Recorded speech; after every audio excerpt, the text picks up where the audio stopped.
Hello दोस्तों, कैसे आप सब। आशा करता हूँ अच्छे होंगे। चलिए स्टार्ट करते हैं। केमिस्ट्री का एक टॉपिक स्टार्ट करते हैं। आज मेटल पढ़ा दिए थे तो नॉन मेटल से संबंधित आज स्टार्ट करेंगे। अधातु स्टार्ट करते जा रहे हैं। ठीक है, तो देखिए एक क्विज से स्टार्ट करते हैं। ये जितना बड़ा सपना होगा उतनी बड़ी तकलीफें होगी, जितनी बड़ी तकलीफें होगी उतनी बड़ी कामयाबी होगी। याद रखिएगा दोस्तों, जितनी बड़ी तकलीफें होगी उतनी बड़ी कामयाबी होगी। इसलिए तकलीफ़ से कभी हारना नहीं है। वो हमेशा कामयाब का एक रास्ता है, मार्ग बताता है। इसलिए तकलीफ़ से कभी भी हारना नहीं है, उसे घबराना नहीं है।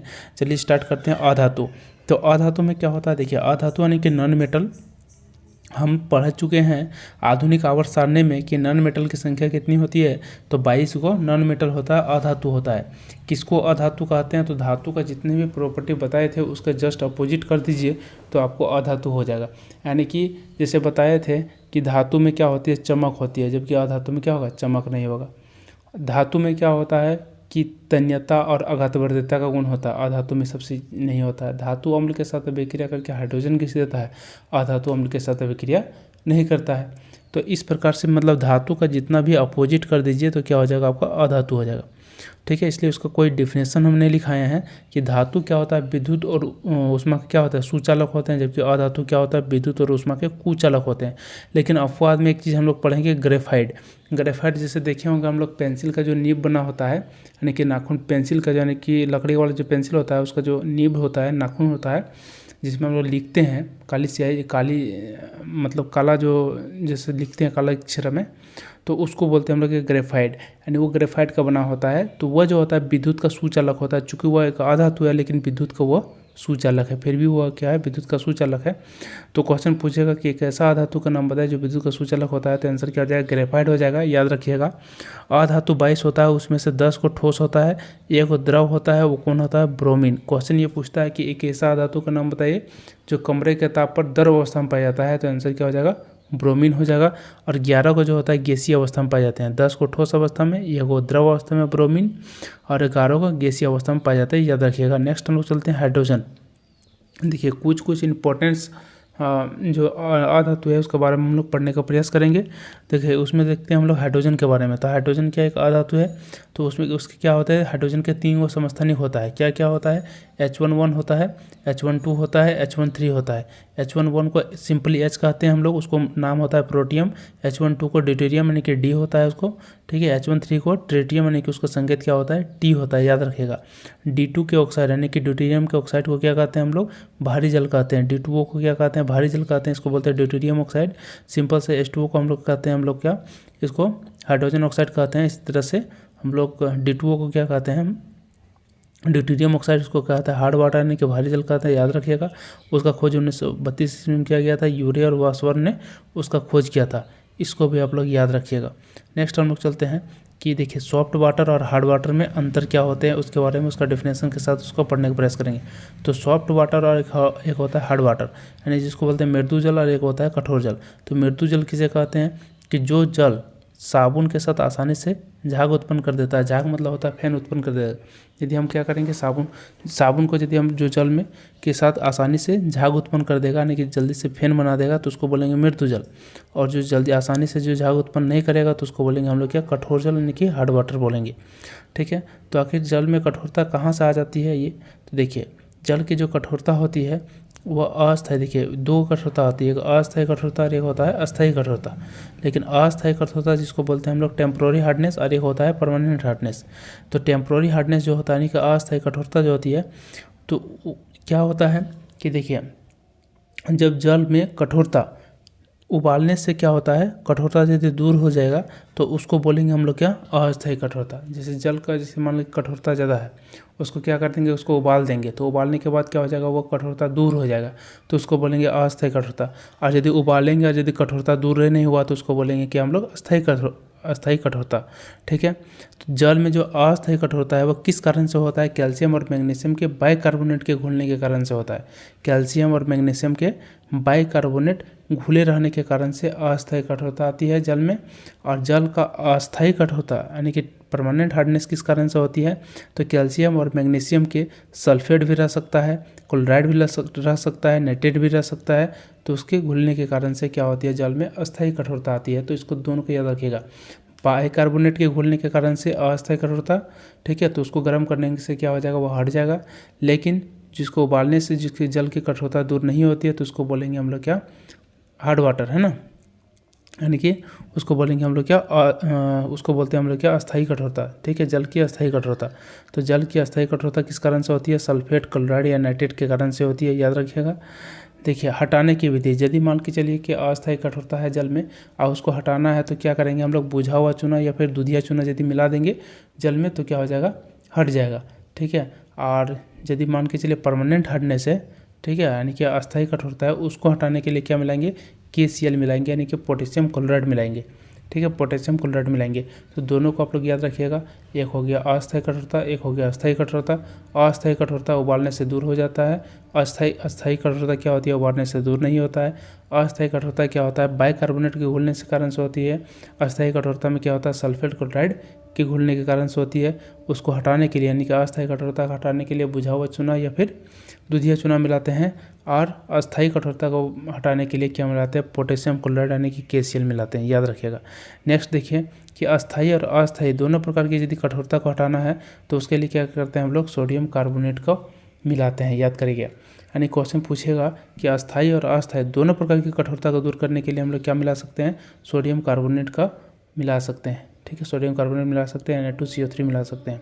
जल की अस्थायी कठोरता जो होती है उसको दूर करने की जो विधि होता है उसको बोलते हैं परम्यूटेड विधि, याद रखिएगा, परम्यूटेड विधि, ठीक है। अस्थायी कठोरता को दूर करने की विधि क्या कहते हैं, परम्यूटेड विधि कहते हैं। नेक्स्ट हम लोग चलते हैं ऑक्सीजन के बारे में। तो ऑक्सीजन क्या होता है, देखिए भूपटल, भूपटल मतलब होता है भूपटपट्टी, जहाँ धरती होता है उसको बोलते हैं भूपटपट्टी बोलते हैं। तो उसमें जो होता है 46% ऑक्सीजन रहता है। और वायुमंडल मतलब पृथ्वी के ऊपर में वायुमंडल रहता है, कि वायुमंडल में क्या होता है 21% ऑक्सीजन रहता है। यानी एग्जैक्ट यदि पूछ लिया जाएगा तो 20.93% ऑक्सीजन होता है, याद रखिएगा। यदि ऑक्सीजन पूछेगा भूपटल पर कितना होता है तो 46%, ठीक है, यानी भूपटल पर सबसे अधिक ऑक्सीजन ही पाया जाता है। उसके बाद एल्यूमिनियम 27% रहता है, याद रखिएगा। और वायुमंडल में जो होता है, वायुमंडल में सबसे अधिक मात्रा में क्या होता है, ऑक्सीजन, वायुमंडल में 21% ऑक्सीजन होता है, भूपटल में ऑक्सीजन 46% होता है, ठीक है। ऑक्सीजन के कितने होते हैं, 3 को समस्थानिक होते हैं, जैसे हाइड्रोजन का 3 को समस्थानिक होता है उसी प्रकार से ऑक्सीजन के 3 समस्थानिक होते हैं।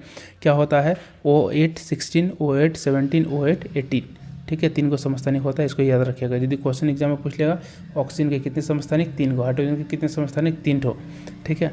देखिए O3 को बोलते हैं हम लोग क्या, ओजन बोला जाता है, ठीक है। O3 को क्या बोलते हैं हम लोग, O3, इसको बोलते हैं हम लोग क्या, ओजन, ठीक है। ये क्या होता है, ऑक्सीजन का एक अपर रूप है। हम बताए थे अपर रूप वाला जब हम पढ़ाए थे, अपर रूप मतलब दूसरा रूप, यानी ऑक्सीजन का एक दूसरा रूप भी है जिसको O2 O3, तो ये क्या O3 क्या है, एक अपर रूप है, ऑक्सीजन का एक क्या है, दूसरा रूप है।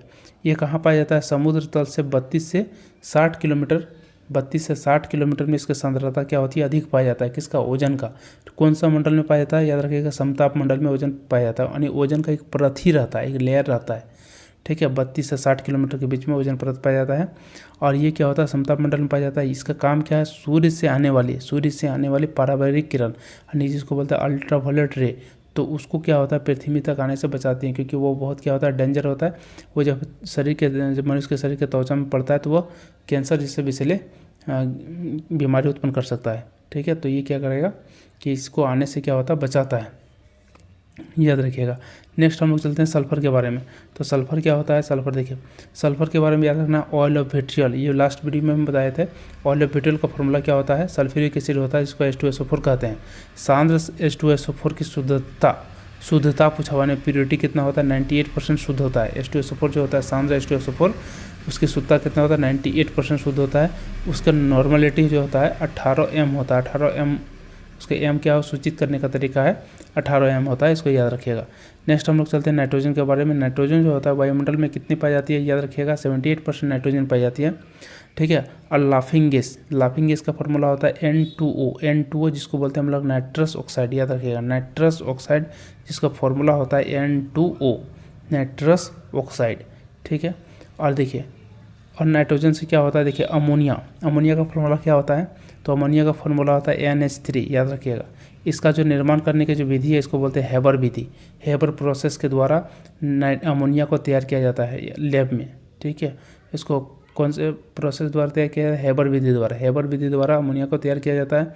अमोनिया जो होता है याद रखिएगा जल में घुलनशील होता है, याद रखिएगा, ठीक है। नेक्स्ट हम लोग देखते हैं कि देखिए नाइट्रोजन स्थिरीकरण। नाइट्रोजन स्थिरीकरण का मतलब क्या होता है, फिक्सेशन ऑफ नाइट्रोजन।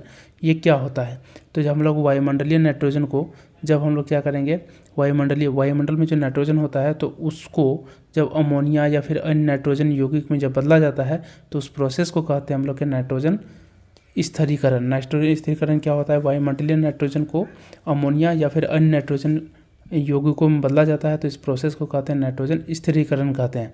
तो ये बदलने का काम कौन करता है, तो देखिए दलहनी पौधा जो होता है तो उसके जड़ में जो होता है एक जीवाणु पाया जाता है जिसको बोलते हैं राइजोबियम जीवाणु। राइजोबियम जीवाणु जो होता है दलहनी पौधे की जड़ों में पाया जाता है, जो क्या करता है नाइट्रोजन स्थिरीकरण में भाग लेता है। यही राइजोबियम जीवाणु क्या करता है, देखिए वायुमंडलीय जो नाइट्रोजन है, ठीक है, तो उसको बदल देता है किसमें, अमोनिया में। कौन बदल देता है, राइजोबियम नामक जीवाणु। तो यहाँ पर क्वेश्चन इसको बहुत इंपॉर्टेंट है, पूछेगा कि राइजोबियम नामक जीवाणु कहाँ पाया जाता है, तो दलहनी पौधे की जड़ों में पाया जाता है। दलहनी जो पौधा रहता है जैसे मटर का पौधा है सब, तो उसके जड़ में पाया जाता है राइजोबियम नामक जीवाणु। उसका काम क्या है, वह वायुमंडलीय नाइट्रोजन को कन्वर्ट कर देता है किसमें, अमोनिया में, ठीक है। डायरेक्ट जो है वायुमंडलीय नाइट्रोजन का उपयोग डायरेक्ट हम लोग नहीं कर सकते हैं, डायरेक्ट जो है उसका उपयोग नहीं किया जा सकता है, इसीलिए राइजोबियम नामक जीवाणु को बहुत महत्व है। वो क्या करता है, वायुमंडलीय नाइट्रोजन को वह उपयोगी नाइट्रोजन में कन्वर्ट कर देता है, याद रखिएगा। नेक्स्ट देखते हैं हम लोग क्या, फास्फोरस, ठीक है। फास्फोरस का संकेत क्या होता है, P होता है। वो कहाँ पाया जाता है, सभी को मालूम है, शरीर की हड्डी में पाया जाता है, सभी जानवरों की हड्डी में पाया जाता है, यहाँ तक कि DNA में भी पाया जाता है। कौन, फास्फोरस पाया जाता है, याद रखिएगा।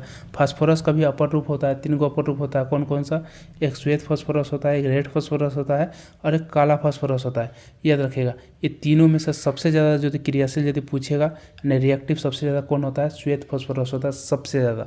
श्वेत मतलब सफ़ेद, यानी व्हाइट फास्फोरस जो होता है very reactive as compare to red phosphorus and black phosphorus, यानी कि सबसे ज़्यादा क्रियाशील रहता है श्वेत फास्फोरस, याद रखिएगा। रेड फास्फोरस कहाँ होता है, तो माचिस का जो तिल्ली होता है, देखे होंगे आप लोग, माचिस का जो जिसको हम लोग क्या बोलते हैं, डंडी होता है ना, तो उसके नीब में जो होता है जिसमें बारूद जलता है तो वो जो होता है रेड फास्फोरस का रहता है, ठीक है। नेक्स्ट हम लोग देखते हैं दिया सलाई। देखिए यहाँ पर लिखा हुआ है दिया सलाई बनाने के लिए क्या होता है, रेड फास्फोरस का प्रयोग किया जाता है। युद्ध के समय धुआं का जो पर्दा होता है, धुआं का जो पर्दा बनाया जाता है वो कौन सा गैस का बनाया जाता है, याद रखिएगा, फॉस्फीन गैस का। फॉस्फीन क्या है, गैस है। तो युद्ध के समय धुएं का जो पर्दा होता है किसका बनाया जाता है, फॉस्फीन का, PH3 जिसको बोलते हैं, ठीक है। नेक्स्ट हम लोग देखते हैं हैलोजन के बारे में। हैलोजन ग्रुप नंबर कौन सा, यानी कि वर्ग या ग्रुप संख्या 17, ग्रुप संख्या 17 बोलेगा सबसे ज़्यादा क्रियाशील कौन होगा, तो याद रखिएगा फ्लोरीन रहता है, याद रखिएगा, ठीक है। फ्लोरीन सबसे ज़्यादा अभी क्रियाशील रहता है, ठीक है। नेक्स्ट देखते हैं हम लोग के फ्रियोन के बारे में पढ़ते हैं। तो फ्रियोन क्या होता है, CCl2F2 इसका फॉर्मूला होता है, यानी इसको बोलते हैं क्लोरोफ्लोरोकार्बन के यौगिक बोलते हैं, ठीक है। इसका प्रयोग कहाँ करते हैं, तो इसका प्रयोग करते हैं रेफ्रिजरेटर में, रेफ्रिजरेंट के रूप में करते हैं, यानी कि फ्रिज में इसका प्रयोग करते हैं, ठंडक उत्पन्न करता है ये, ठंडक उत्पन्न, यानी कि फ्रियोन क्या करता है, क्लोरोफ्लोरोकार्बन क्या करता है, फ्रिज में ठंडक उत्पन्न करने का काम करता है। एरोसोल में भी इसका प्रयोग किया जाता है, एरोसोल में भी इसका प्रयोग किया जाता है, इसका फ्रियोन का। नेक्स्ट हम लोग देखते हैं क्या, क्लोरीन क्या होता है, देखिए क्लोरीन का फॉर्मूला जानते हैं, Cl होता है। वो क्या काम करता है, पानी की पीने के जो पानी होता है तो उसको शुद्ध करने के लिए क्लोरीन का प्रयोग किया जाता है, इसको भी आप लोग याद रखिएगा। नेक्स्ट होता है नॉन स्टिक बर्तन। देखिए यहाँ नोट में लिखा हुआ नॉन स्टिक बर्तन की ऊपरी परत जो होता है टेफ्लॉन का बना होता है, ठीक है, जिसके कारण से क्या होता है, नॉन स्टिक जो बर्तन रहता है जितने भी है तो उसमें टेफ्लॉन का बना होता है, ठीक है। तो जैसे कि हम लोग देखते हैं जो इलेक्ट्रिक वाला जो खाना बनाने वाला जो बर्तन आता है उसी को बोलते हैं नॉन स्टिक बर्तन, तो उसमें जो होता है वो टेफ्लॉन का परत बना होता है जिसमें करंट नहीं लगता है उसमें, ठीक है। नेक्स्ट हम लोग देखते हैं आयोडीन के बारे में देखते हैं। तो आयोडीन क्या होता है, देखिए धात्विक चमक। हम बोले थे कि सभी धातु क्या होता है, चमकदार होती है, लेकिन अधात्विक क्या होती है, अचमकदार होती है। उसमें अधातु में चमकदार यानी चमक नहीं होती है। तो अभी हम पढ़ रहे हैं किसके बारे में, अधातु के बारे में। लेकिन क्वेश्चन पूछेगा कि एक ऐसा धातु का नाम बताइए जो चमकदार होती है अपवाद में, तो आंसर क्या हो जाएगा, आयोडीन, आयोडीन मतलब जस्ट लाइक आप नमक के बारे में सोच सकते हैं। तो नमक क्या होता है, देखिए धूप में रख दीजिए चमकेगा, कहीं भी रख दीजिए वो चमकेगा, ठीक है। तो याद रखिएगा कि आयोडीन जो होता है कैसा होता है, चमकदार होता है, नहीं कि उसमें धात्विक चमक पाई जाती है। एक ऐसा धातु है जो चमकदार होती है, कौन हो गया, आयोडीन, ठीक है। ये कहाँ पाया जाता है, समुद्री खरपतवार में, समुद्री वाला इलाका में सबसे ज़्यादा पाई जाती है।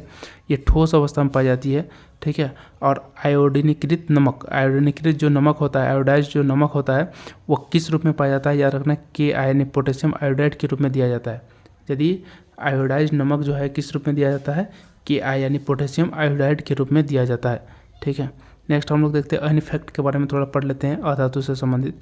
देखिए जैसे कार्बन मोनोऑक्साइड, कार्बन मोनोऑक्साइड का फॉर्मूला होता है CO, क्या होता है, CO कहते हैं। देखिए ये इतना विषैला गैस होता है। सबसे पहले ये कहाँ पर पाया जाता है, देखिए जब वाहन में, ठीक है, वाहन में प्रदूषित जो गैसें निकलती हैं तो उसमें क्या होता है, कार्बन मोनोऑक्साइड सबसे ज़्यादा होता है, यार ये सबसे ज़्यादा हानिकारक होता है। ये क्या करता है शरीर में, जैसे रक्त में क्या होता है, ब्लड को ट्रांसपोर्ट करने का काम कौन करता है, ऑक्सीजन करता है। जैसे ही हमारे शरीर में मतलब प्रवेश करेगा तो क्या करेगा, ऑक्सीजन का ट्रांसपोर्ट को रोकेगा, यानी ऑक्सीजन का परिवहन होने नहीं देगा शरीर में, ठीक है। रक्त के साथ ऑक्सीजन को परिवहन को रोकता है, यानी रक्त जो होता है ऑक्सीजन के साथ, ऑक्सीजन क्या काम करता है, ब्लड का ट्रांसपोर्ट करता है। जब ये शरीर में खून के साथ मिल जाएगा तो वो क्या करेगा, अनऑक्सीजनित रुधिर का निर्माण कर देगा, जिससे ब्लड का ट्रांसपोर्टेशन नहीं होगा, ऑक्सीजन का ट्रांसपोर्टेशन नहीं होगा, तो क्या होगा, शरीर की कोशिकाएं मर जाएगी और व्यक्ति का मृत्यु हो जाएगा। इसलिए इसको कहते हैं साइलेंट किलर, और आपको पता भी नहीं चलेगा, इसलिए इसको बोलते हैं साइलेंट किलर गैस भी बोला जाता है कार्बन मोनोऑक्साइड को, ठीक है। नेक्स्ट हम लोग देखते हैं कार्बन डाइऑक्साइड यानी कि CO2। CO2 क्या होता है कि देखिए रात को पेड़ पौधे क्या करता है, CO2 छोड़ते हैं। CO2 क्या करते हैं, छोड़ते हैं रात को पेड़ पौधे क्या करते हैं, CO2 छोड़ते हैं। इसलिए पेड़ पौधे के सामने रात में, पेड़ पौधे के सामने सोने के लिए नहीं दिया जाता है, ठीक है। व्यक्ति को बोलता है कि पेड़ पौधे के सामने रात में नहीं सोना चाहिए, क्योंकि पेड़ पौधे रात के समय क्या करते हैं, CO2 छोड़ते हैं। देखिए CO2 का उपयोग कहाँ करते हैं, CO2 का उपयोग करते हैं हम लोग कहाँ, आग बुझाने के लिए, ठीक है। जैसे CO2 टाइप एक वो सिलेंडर रहता है, तो उसका प्रयोग कहाँ करते हैं, आग बुझाने के लिए करते हैं। मृदु पेय पदार्थ में, जैसे कि हम लोग कोल्ड ड्रिंक्स जितना पीते हैं तो उसमें जब उसका ढक्कन खोलते हैं तो देखिएगा एक आवाज़ निकलता है, तो वो CO2 गैस ही निकलता है, याद रखिएगा। सोडा वाटर में, ठीक है, डबल रोटी का स्पंजी बनाने के लिए, ठीक है। उसके बाद हरितगृह प्रवाह में इसका प्रयोग करते हैं, ठीक है, ग्रीन हाउस इफेक्ट में, ठीक है। फिर एक ग्लोबल वार्मिंग के लिए भी CO2 उपयोगी होता है। जैसे कि CO2 के कारण से ही व्यक्ति को, हम लोग को क्या होता है, गर्मी का अनुभव होता है, ठीक है। नेक्स्ट देखते हैं कृत्रिम सांस। तो कृत्रिम सांस क्या होता है, देखिए कृत्रिम सांस जो होता है ना, आर्टिफिशियल जो ऑक्सीजन होता है, तो उसमें क्या क्या मिला रहता है, ऑक्सीजन और हीलियम, याद रखिएगा। O2 + H2 बहुत इंपॉर्टेंट है, इसको अच्छा से देखिएगा। O2 + H2 नहीं, He बोल सकते हैं हम लोग, ठीक है, क्योंकि वह तो मॉलिक्यूल के फॉर्म में नहीं रहता है। याद रखिएगा ऑक्सीजन और हीलियम के मिश्रण को क्या कहते हैं, आर्टिफिशियल, ठीक है, आर्टिफिशियल सांस कहते हैं, मतलब कृत्रिम सांस कहते हैं, याद रखिएगा, ठीक है। नेक्स्ट हम लोग देखते हैं नोट में कुछ लिख लेते हैं। जैसे H2S है, H2S को कहते हैं हाइड्रोजन सल्फाइड। तो हाइड्रोजन सल्फाइड की जो गंध होता है वो कैसा होता है, सड़ा हुआ अंडा का समान होता है। ये क्वेश्चन बहुत बार पूछा हुआ है। देखिए जहाँ पर सल्फर रहेगा ना, उसका गंध बहुत तेज़ रहता है, और उसका गंध जो होता है वो सड़ा हुआ अंडे के समान रहता है, ठीक है। नेक्स्ट हम लोग देखते हैं लेड संचायक बैटरी में कौन सा अम्ल का प्रयोग करते हैं, H2SO4 का, यानी कि सल्फ्यूरिक अम्ल का प्रयोग किया जाता है। ये बहुत इंपॉर्टेंट है। नेक्स्ट हम लोग देखते हैं निष्क्रिय गैस को हम लोग कहते हैं अक्रिय गैस भी कहते हैं, उसको उत्कृष्ट गैस भी कहा जाता है, उसको नोबेल गैस भी कहा जाता है, यानी 4 नाम उसी का है। उसका खोज किसने किया था, याद रखिएगा, रैमजे ने किया था। वह ग्रुप यानी कि वर्ग संख्या कौन सा है, 18वां ग्रुप संख्या में आता है। उसको शून्य वर्ग भी कहा जाता है। यदि पूछेगा शून्य वर्ग किसे कहते हैं, नोबेल गैस को ही कहा जाता है। नोबेल गैस में जितने भी तत्व आते हैं, जैसे helium, neon, argon, krypton, xenon, radon, ये 6 तत्व जो होते हैं, यानी कि तत्व की संख्या क्या होता है, उसमें 6 होता है। सब शून्य वर्ग या फिर 18वां समूह के अंतर्गत ही आता है, याद रखिएगा। तो इसमें 6 में से 6 तत्व होता है, 6 में से सबसे ज़्यादा यौगिक बनाने की क्षमता कौन रखता है, तो याद रखिएगा Xe मतलब हो गया जेनॉन जो होता है यौगिक बना सकता है, बाकी कोई भी यौगिक नहीं बनाता है। जैसे कि हम लोग देखे होंगे कि Xe है ना, F4, ठीक है, F6, ठीक है, F2, इस फॉर्म में ये रहता है, यानी ये यौगिक बना सकता है, XCO3 इस टाइप का। ठीक है O2। तो इस तरह से क्या होता है, यौगिक बनाने की क्षमता केवल जेनॉन में ही होती है। देखिए नेक्स्ट हम लोग देखते हैं, यानी ये क्वेश्चन पूछा हुआ है कि कौन सा ऐसा अक्रिय गैस है जो सबसे ज़्यादा यौगिक बनाता है, याद रखिएगा जेनॉन। नेक्स्ट देखिए हीलियम। अब हीलियम के बारे में थोड़ा पढ़ते हैं। तो हीलियम जो होता है एक हल्की गैसें होती है और वह अज्वलनशील गैस होती है। अज्वलनशील मतलब वो जल्दी से विस्फोट नहीं उत्पन्न करता है, यानी कि ज्वलनशील यानी कि जल्दी से अपने से विस्फोट उत्पन्न नहीं करता है। जो विस्फोट उत्पन्न नहीं करेगा, जो अपने से जलना प्रारंभ नहीं कर देगा, उसको बोलेंगे अज्वलनशील गैस, याद रखिएगा। उसका खोज किसने किया था, लोकेयर ने किया था, याद रखिएगा। उसका प्रयोग कहाँ किया जाता है, तो गुब्बारों को भरने के लिए। जब गुब्बारों को भर करके उसको छोड़ दिया जाता है ताकि वो ऊपर में क्या होता है, उड़ने लगता है, वो हल्की होती है इसलिए ऊपर में उड़ता है। और दूसरा रीज़न ये है कि ये क्या होता है, विस्फोट उत्पन्न नहीं करता है। ये जो होता है वायु के साथ मिश्रण करके विस्फोट उत्पन्न नहीं करता है, इसलिए इसको गुब्बारे में भरा जाता है। दूसरा बात यह है कि देखिए नेक्स्ट क्या है, अस्पतालों में कृत्रिम सांस, ठीक है, कृत्रिम सांस के लिए आर्टिफिशियल ऑक्सीजन के रूप में किसका प्रयोग किया जाता है, तो याद रखिएगा यहाँ पर H2 लिखा हुआ है जो कि गलत है। तो यहाँ पर क्या होगा, Hg + O2, हीलियम और ऑक्सीजन का मिश्रण रहता है, याद रखिएगा। नेक्स्ट यहाँ पर क्या है, गोताखोर जब क्या होता है कि समुद्र के नीचे जब चलता है, ठीक है, अधिक गहराई तक नीचे जाता है, तो सांस के रूप में भी इसका प्रयोग करता है, हीलियम का प्रयोग करता है। उसके साथ भी इसी का यानी कि Hg + O2 का मिश्रण उसका भरा जाता है उसके सिलेंडर में, इसी से वो क्या होता है, सांस लेता है। फिर नेक्स्ट होता है हवाई जहाज़ के टायर में। तो हवाई जहाज़ का जो टायर रहता है उसमें भी हीलियम गैस ही भरा जाता है, हाइड्रोजन गैस नहीं भरा जाता है। देखिए सबसे हल्की गैस जो होती है हाइड्रोजन होती है, लेकिन हाइड्रोजन जो होता है विस्फोट उत्पन्न करता है वायु के साथ मिलकर के, इसलिए उसका प्रयोग नहीं करते हैं। तो किसका प्रयोग किया जाता है, हीलियम गैस का प्रयोग किया जाता है, ये भी आप याद रखिएगा। नेक्स्ट हम लोग देखते हैं नियॉन का प्रयोग कहाँ करते हैं, तो विसर्जन लैंप और ट्यूब में करते हैं। तो विसर्जन लैंप में किस प्रकार का लैंप होता है, जैसे कि सोडियम वाष्प लैंप आता है और एक पारा का वाष्प लैंप आता है। इसमें जो लैंप में पारा का वाष्प भरा रहता है उसको बोलते हैं पारा वाष्प लैंप, और जिस लैंप में वो सोडियम का वाष्प भरा रहता है उसको बोलते हैं सोडियम वाष्प लैंप। दोनों ही एक विसर्जन लैंप का ही एग्जाम्पल है, ठीक है। तो विसर्जन लैंप या फिर जितना ट्यूबलाइट वगैरह है तो उसमें क्या होता है, नियॉन का प्रयोग किया जाता है, आप लोग याद रखिएगा। नेक्स्ट देखते हैं प्रदीप्ति लैंप को इंग्लिश से बोलते हैं फ्लोरेसेंट लैंप भी बोल सकते हैं। तो उसमें पारा का वाष्प भरा रहता है, ठीक है, पारा का वाष्प भरा रहता है, प्लस साथ साथ में नियॉन का भी प्रयोग किया जाता है, ठीक है। नेक्स्ट देखते हैं हम लोग हवाई अड्डे पर, ठीक है, हवाई अड्डों पर विमान चालकों को संकेत देने के लिए, प्रयोग किया जाता है किसका, नियॉन गैस का प्रयोग किया जाता है, यानी कि संकेतक के रूप में भी इसका प्रयोग किया जाता है। नेक्स्ट देखते हैं आर्गन। तो आर्गन क्या होता है, देखिए वायुमंडल में सबसे अधिक मात्रा में पाया जाने वाला अक्रिय गैस। क्वेश्चन पूछेगा वायुमंडल में सबसे ज़्यादा कौन सा अक्रिय गैस पाया जाता है, तो कौन सा सबसे ज़्यादा अक्रिय गैस पाया जाता है, याद रखिएगा आर्गन। शायद इसका होता है 0.18% होता है, ठीक है, 0.18% इसका परसेंट रहता है वायुमंडल में। इसका उपयोग कहाँ किया जाता है, देखिएगा बिजली का जो बल्ब होता है तो उसमें जो होता है आर्गन गैस भरा रहता है। बिजली के बल्ब में कौन सा गैस, आर्गन गैस भरा रहता है, ठीक है। नेक्स्ट देखते हैं हम लोग जेनॉन क्या होता है, सबसे अधिक यौगिक बनाने वाला अक्रिय गैस है, ये तो पहले बता दिए। और क्वेश्चन पूछेगा स्ट्रेंजर गैस किसे कहते हैं, तो याद रखिएगा जेनॉन को स्ट्रेंजर गैस भी कहा जाता है, ठीक है। नेक्स्ट देखते हैं हम लोग रेडॉन। तो रेडॉन के बारे में थोड़ा देखते हैं। रेडॉन क्या होता है, देखिए रेडॉन जो होता है वायुमंडल में नहीं पाया जाता है। क्वेश्चन पूछेगा वायुमंडल में कौन सा अक्रिय गैस सबसे ज़्यादा पाया जाता है, तो आंसर हो जाएगा क्या, आर्गन। क्वेश्चन पूछेगा वायुमंडल में कौन सा अक्रिय गैस नहीं पाया जाता है, तो आंसर क्या हो जाएगा, रेडॉन, ठीक है। कौन सा अक्रिय गैस जो होता है रेडियो सक्रिय तत्व होता है, तो रेडियो सक्रिय तत्व कौन सा होता है, कौन सा अक्रिय गैस होता है, रेडॉन। कौन सा अक्रिय गैस रेडियो सक्रिय तत्व होता है, रेडॉन, ठीक है। इसका उपयोग कहाँ करते हैं, इसका उपयोग करते हैं रेडियोथेरेपी में किया जाता है। जब कैंसर का इलाज किया जाता है रेडियोथेरेपी के रूप में, तो उस समय रेडॉन गैस का प्रयोग किया जाता है, चूँकि ये रेडियो सक्रिय तत्व है इसीलिए। नेक्स्ट हम लोग देखते हैं फिटकरी का जो होता है, फिटकरी किसको बोलते हैं, पोटास एलाम। फिटकरी क्या बोलते हैं, पोटास एलाम बोलते हैं। इसका फॉर्मूला होता है K2SO4 Al2SO4 का होल 3 × 24H2 होता है। क्वेश्चन पूछेगा कि फिटकरी में कितने जल के अणु होते हैं, 24 गो जल के अणु होते हैं, ठीक है, याद रखिएगा। तो फिटकरी का नाम क्या होता है, तो फिटकरी का रासायनिक नाम क्या है, पोटास एलाम है, पोटास एलाम। इसका फॉर्मूला होता है K2SO4 Al2SO4 का होल 3 × 24H2, 24 को जल के अणु होता है। इसका प्रयोग कहाँ करते हैं, तो फिटकरी आप लोग सभी देखे होंगे दाढ़ी बनाने के लिए। दाढ़ी बनाने के बाद जो होता है, जब दाढ़ी बनाने के बाद जो होता है एक पत्थर जैसा रहता है, देखे होंगे वाइट कलर का पत्थर जैसे, उसको रगड़ा जाता है ताकि जब ब्लड निकल जाता है तो उसको रगड़ देता है ताकि जो होता है ब्लड का जो बहाव होता है वो क्या होता है रुक जाता है, जितने भी जीवाणु होते हैं वो क्या होता है मर जाते हैं। यानी कि और चमड़ा और कागज़ के उद्योग में भी इसका प्रयोग किया जाता है, याद रखिएगा किसका, फिटकरी का। नेक्स्ट हम लोग देखते हैं ग्लोबल साल्ट। तो ग्लोबल साल्ट यानी कि ग्लोबल लवण क्या होता है, इसका फॉर्मूला होता है Na2SO4 × 10⁻²। होता है यानी ग्लोबल साल्ट में कितने जल के अणु होते हैं, 10 गो जल के अणु होते हैं। ये भी क्वेश्चन पूछ सकता है। ग्लोबल साल्ट का फॉर्मूला Na2SO4 × 10⁻²। ग्लोबल साल्ट यानी लवण, ठीक है, ये बहुत इंपॉर्टेंट है। जो दोनों जो होते हैं वो डबल साल्ट के अंतर्गत ही आते हैं। इसको बोलते हैं डबल साल्ट, इसको भी डबल साल्ट ही बोला जाता है।